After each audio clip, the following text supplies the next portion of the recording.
आदाब दोस्तों, आज हम बात करेंगे गजा में चल रही जंग और ट्रंप की शांति प्रस्ताव की, जो अब अपने आखिरी मोड़ पर है। अमेरिकी राष्ट्रपति डोनाल्ड ट्रंप ने गजा में चल रही हिंसा को रोकने के लिए एक शांति प्रस्ताव दिया था, लेकिन अब इस प्रस्ताव की डेडलाइन खत्म होने में कुछ ही घंटे बाकी हैं और हालात देखकर नहीं लगता है कि युद्ध विराम तुरंत होने वाला है। दरअसल हमास ने इस प्रस्ताव की सभी शर्तें मानने से इनकार कर दिया है।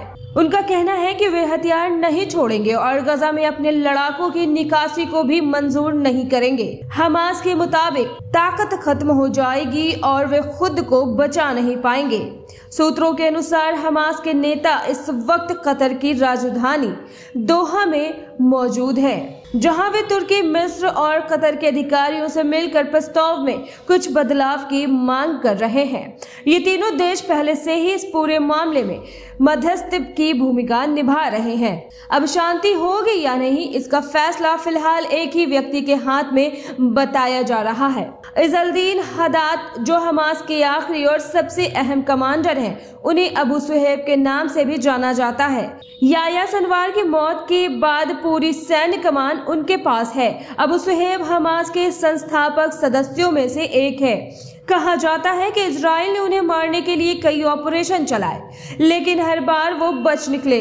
उन्होंने फलस्तीन की लड़ाई में अपना पूरा परिवार खो दिया और अब वो पूरी तरह अंडरग्राउंड ऑपरेशन चला रहे हैं। अब इस ट्रंप प्लान की बात करें तो इसके अनुसार दोनों पक्षों को युद्ध विराम करना होगा।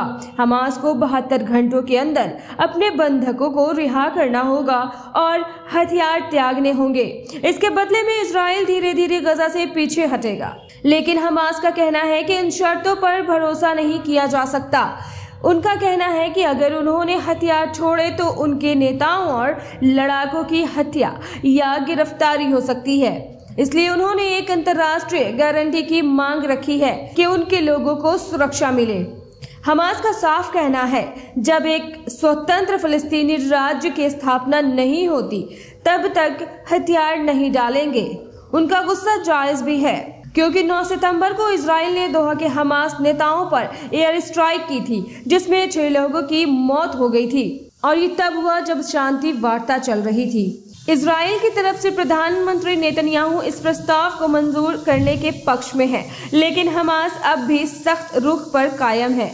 कतर, मिस्र और तुर्की कोशिश कर रहे हैं कि किसी तरह दोनों पक्षों के बीच समझौता हो सके, लेकिन सच्चाई ये है दोस्तों, गजा की धरती पर शांति अभी भी दूर है।